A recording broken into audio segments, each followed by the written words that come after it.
and welcome to the Not Your Normal Life show. I'm Naomi. And I'm Aaron. And this is where we talk about the not so normal lives that we all live. Let's go.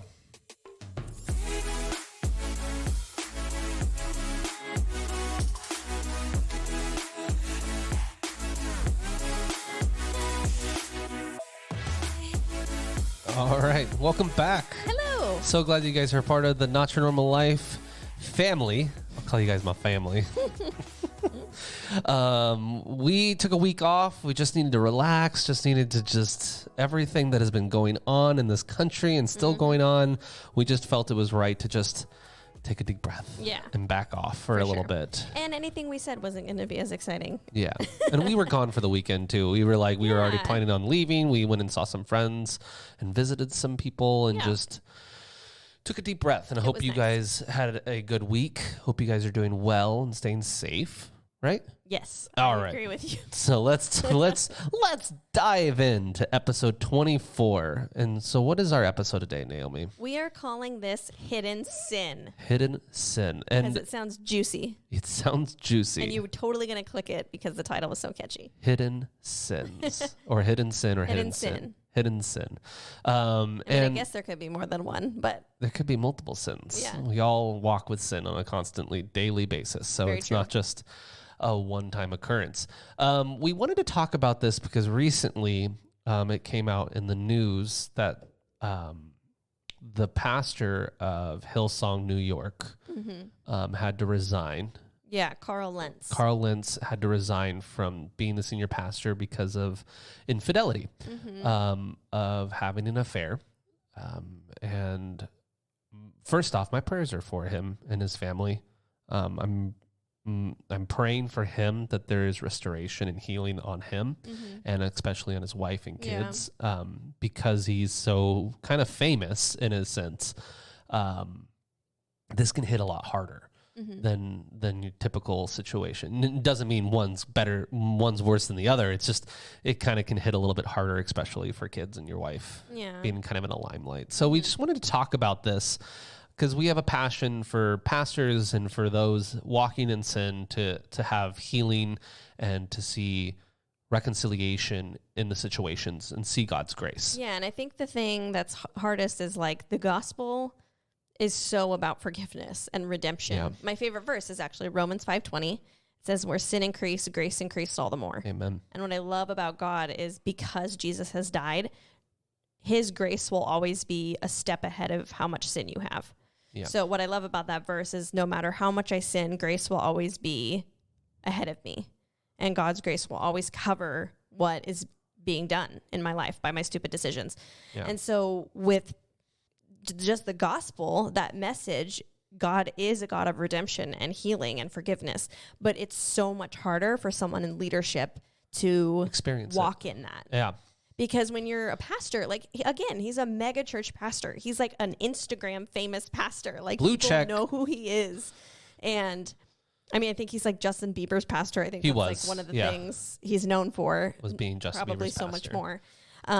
But when you're in that kind of position, it's harder because, like, he didn't intentionally, I don't know his actions, but it's not like he chose what he did. He did. Like, I'm sure he felt terrible about it and he hid it. That's what we're calling this hidden sin. It's like this happens all the time with people in leadership is they think, oh, if I hide a sin, it'll go away. Nope. Or it people... comes. I can keep doing my ministry because I do believe people like this are in love with doing ministry and in love with God. Yep. And it's like this sin has held them back. And instead of being able to come forward and confess it and get healing, it's a lot trickier for them because it's their job to be in ministry. Yeah. Their income is based off of this. And, you know, I've seen a lot of like Instagram comments on his post. He like posted about it, and there's some really positives. A lot of people like, hey, praying for your family. And then there was some people like, how dare you be this way? How dare you do this to your beautiful wife? How dare you do this to your family? How could you possibly do this? And I don't know his intentions. I don't know what led up to all of this, and that's not my business to dive into. That's his testimony. That's his time with God and his family to figure that all out. But I don't think he intended to do this to his wife. I don't think he intended to do this to his family or the church. we as Christians are human, and sin is just as strong in our lives as it is for a non-believer. There's no separation. We're not in this perfectly little glass box that keeps us safe from sin attacking us. We're going to be attacked way more in the situations. And for him, I'm not going to say he intended to do this. I don't know his heart, but I don't believe it is the intention of a person to do those acts and do those things. They don't intend to wake up one morning and say, I'm going to do this. Some of these things just happen, and the enemy takes control of a situation and it becomes unhealthy. And that's why he hid it. That's that hidden sin. That's why he pulled it all in and thought he can just brush it on the rug and it'll go away. And then it's not how it works. Right. And that's not how that happens. And it's like, this isn't the first story of this happening. And it's like, I wish there was a better way and a better process for pastors struggling with sin like that to be able to get the healing and still keep doing ministry. I think that's possible. I don't know. I do believe that. I don't know how you would do. I mean, you'd have to be really open about like what you struggle with to make that work. And I think like Mike Todd kind of speaks it really best with that. Like his whole church knows that he walked with problems with pornography. His church knows that he slept around with other women before he was with his wife.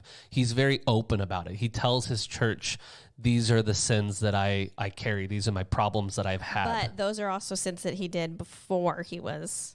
No, he was. I think he was still. Well, yeah, in pastoral. But I'm sure those are things he still struggles with. He probably still struggles with it. But he did a lot of that healing before. Yeah. He got into leadership. But he's open about it with his congregation so that they know to keep him accountable.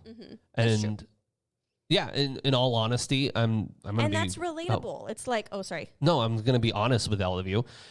Pornography is not something that just goes away overnight. And I'm one to confess that. And as I'm talking, and anybody can hear this, I still walk with it, and I'm fighting it with addiction to pornography.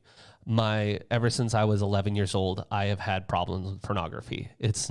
My parents know it. My wife knows it. My friends, my close friends know this about me. It's something I've always struggled with, and it came really strong into the limelight, and I've been working really hard to break that. I have accountability partners. I have my wife.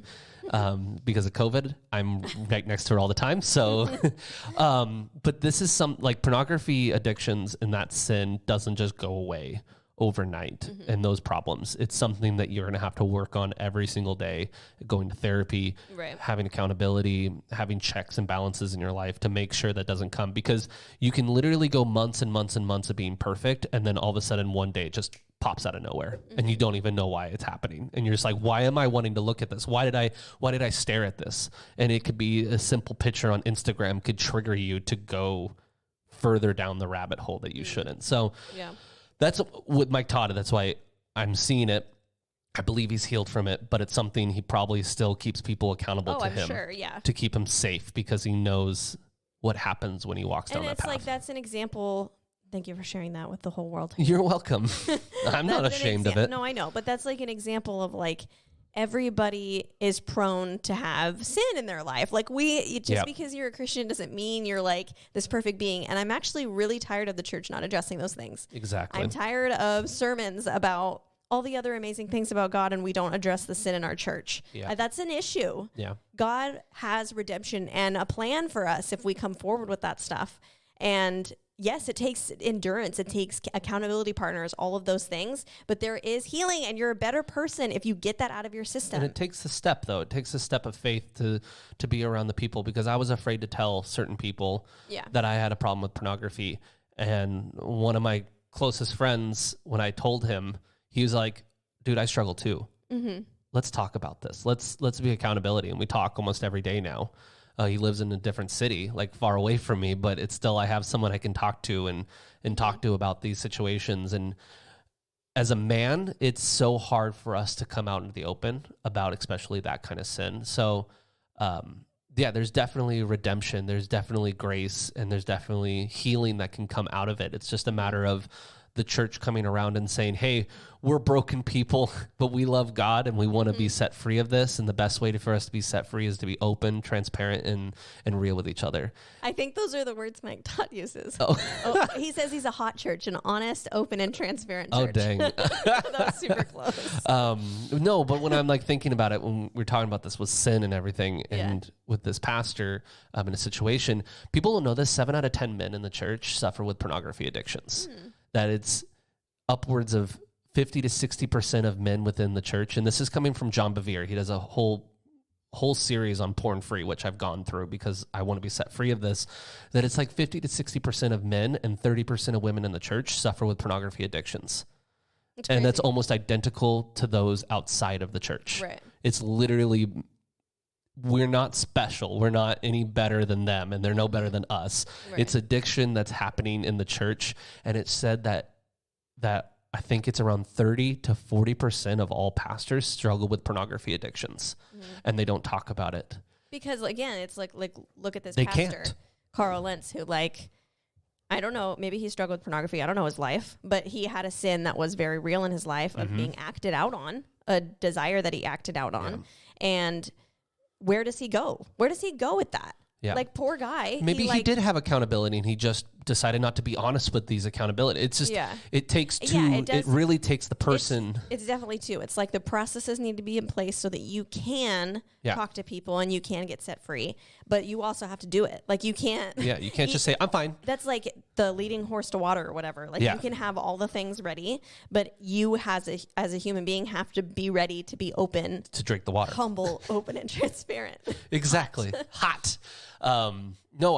And it's sad. It's like, it breaks my heart because I've heard this guy preach before. Not my cup of tea, but people love him, and people have been saved because of his ministry. Yeah. I mean, you were right. Aaron and me were talking, and Aaron was like, I think he was one of the founders of the New York City, church. And he was in 2010. So it's like the guy's been doing it for 10 years. It was the first Hillsong church in the United States. So it was like the flagship coming from Australia. So it was really big. And it's sad because, I mean, the ministry is obviously really successful.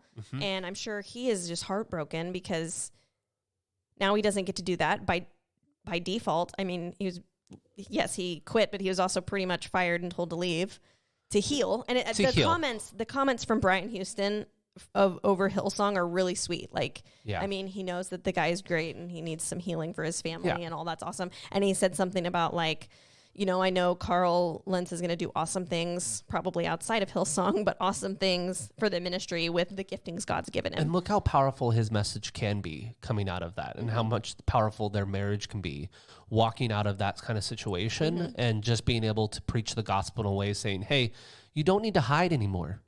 God doesn't want you to hide. Jesus died for your sin. The chain has been broken. The blood has been poured. You no longer need to hide behind this. Take the step forward and come be with Jesus. And Jesus is saying, hey, why do you keep holding on to something that I've already broken off? Yeah. And I'm reminded that almost on a daily basis when I have moments where I want to look at stuff that I shouldn't be doing. I'm always reminded just Jesus standing there saying, Aaron, I've broken that off of you. Step away from it right now and just let me have it. And I've given it to him, but it is a daily struggle. Yeah. But it's, again, we need to come back to the root. We need to be open and transparent in the church. And pastors need to feel like their livelihood and their life is not going to be destroyed if they come out and admit to sin and say, hey, we love you.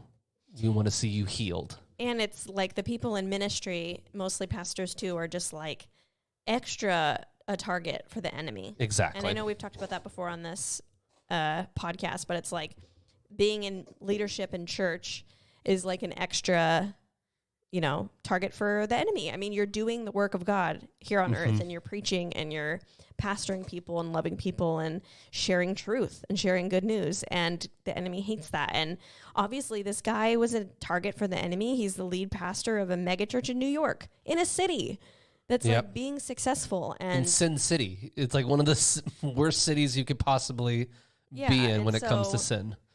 Obviously this guy made some terrible choices, but I don't think it was all. And we're not justifying him. We're not saying, but we are saying that God is a God of love, grace, mercy, and healing. And I believe that he is healed and he can be redeemed of anything that he did. And I would just encourage people listening to just not only pray for this pastor, but pray for your own pastors, people in ministry in your life, because I'm sure, like Aaron just said, that there's a percentage of pastors that watch pornography. And it's like there's probably a percentage of pastors that have affairs that aren't telling anyone, or other sins. Because again, it's not like sexual sins are greater than any other sin. There's other terrible sins out there.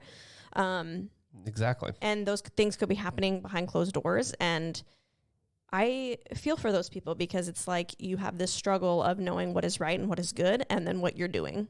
Yeah. And I can't imagine the turmoil of how that feels. Yeah, exactly. And there's some other people that like have walked through that and they're seeing redemption, like John Christ, who's a Christian comedian. He made some bad choices. If you don't follow him on Instagram, go follow him. He's hilarious. He's even more hilarious now than he was prior to the allegations and the choice. We're not saying anything about the allegations or what he did. We're not saying that we agree with anything he did or anything like that. We're just saying he was a Christian man who did Christian comedy, maybe a little bit on the far end of Christian comedy, but he was a Christian comedian, single guy. He made some really bad choices. Yeah. He realized he had addictions and he had things that he needed to work with. He took like a year off of almost a year, all of his comedy, and went to like a rehab center and stayed there and just got healed. And now he's like back, and he's another person that's very open with what they went through. And I think that's relatable. I think people need to see Christians go through hard things. Exactly. And know that there is hope for them. Our testimony is the most powerful thing, I think. That's what it says. Your testimony is. I get really tired of just cookie cutter church, of reading some scriptures, and none of that's bad. A lot of that is good. And we need to know the scripture. I've heard a lot of amazing sermons, but I think the world needs a relatable church, a church that's willing to say, sin exists even in our church. It does. And we're aware of it, and we have these steps in place to move people forward and how to be healed and how to get redeemed from these situations, and show people that's God's healing power. Healing isn't just seeing people's broken bones get restored and people getting raised from the dead. Yeah. Healing is also very, very emotional and spiritual. And I do believe that this guy, Carl Lentz, is going to have an amazing testimony if he sticks true to the healing. Exactly. And sticks true to the process. And that takes time. But I do believe that God's healing power is in testimonies like that one. I think someone in ministry, they have a choice to make when the sin kind of comes out, to like, what am I going to do? Am I going to just decide to live in my sin because I lived in it already, and since I'm free and open into the world, do I continue walking to it, or do I make these steps and say, God, you're bigger than all of this. I want to be healed. I want to be restored. I want to move forward because your kingdom's bigger than me. Your kingdom's bigger than anything else.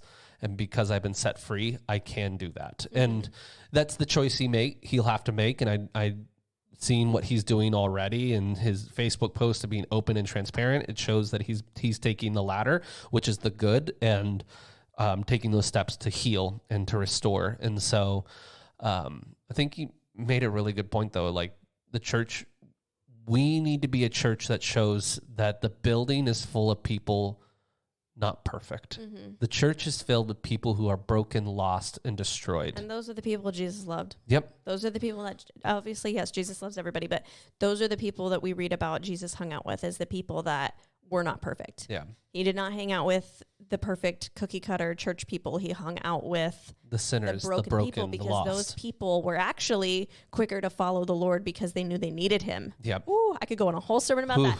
But people who are broken know how much they need Jesus. And maybe they don't know it's Jesus that they need, but they know they need something. They need something. And when they see Jesus, and there's something that calls them to it. And that's where I feel like the gospel comes the most alive, is when people who struggle with stuff like this, people who struggle with whatever sin is in their life, when Jesus meets them where they are, they get overflowed with the love of God that nobody else has given them before. Exactly. And I think once we as the church show it, the idea of the hypocrisy that sometimes people outside the church look at the church and say, you guys are hypocrites.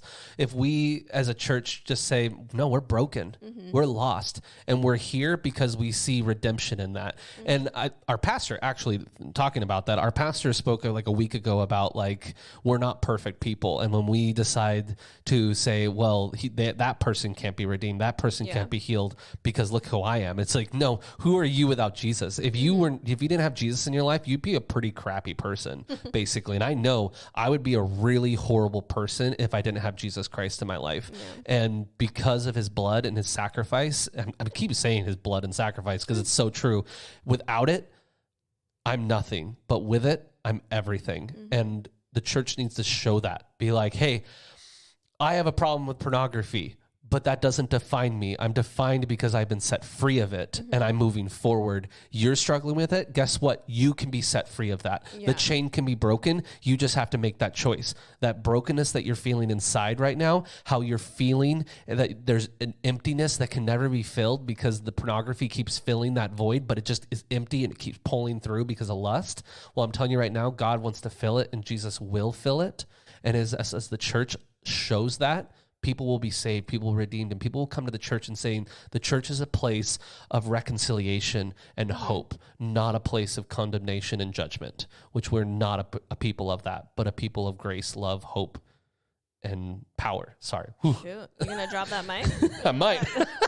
That also goes into a book called Killing Kryptonite by John Bevere. Yeah. And I won't go too much into that because we want to do a whole episode on that. But that book is really good because it talks about why the church isn't like the church in Acts, and how John Bevere has this awesome story where he was talking with God one day and God said, I have far greater things for you that can be done. The book of Acts will look like child's play with the stuff that he was going to do. And I was amazed by that because John Bevere in that book talks all about the kryptonite of the church is keeping sin keeping sin quiet and keeping sin, pretending like sin is okay, like calling things that God clearly says is sin, the church today calling it okay.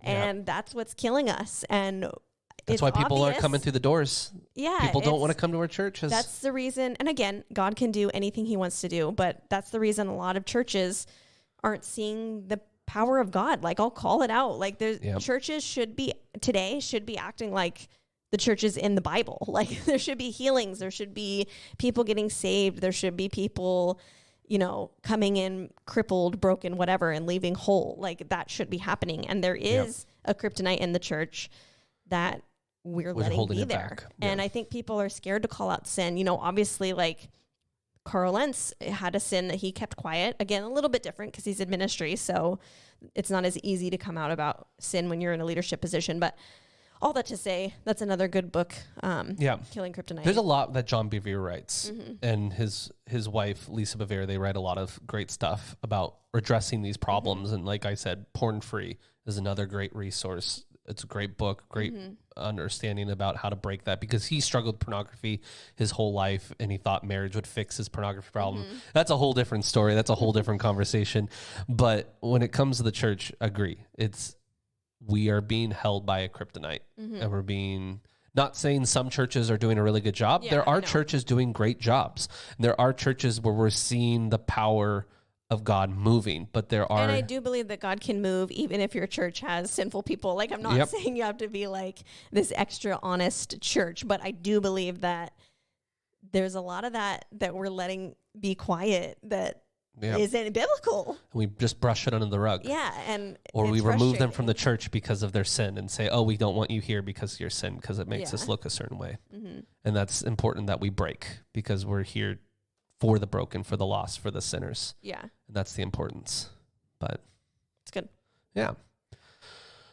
Well, I think this has been a great episode to kind of talk about all of this. We're just passionate about seeing just change and healing in the church, and for pastors, and even for everyday people. There is change and there's hope for you. And so I'm Aaron. And I'm Naomi. And this has been Not Your Normal Life. Thanks for tuning in. We'll see you guys next time.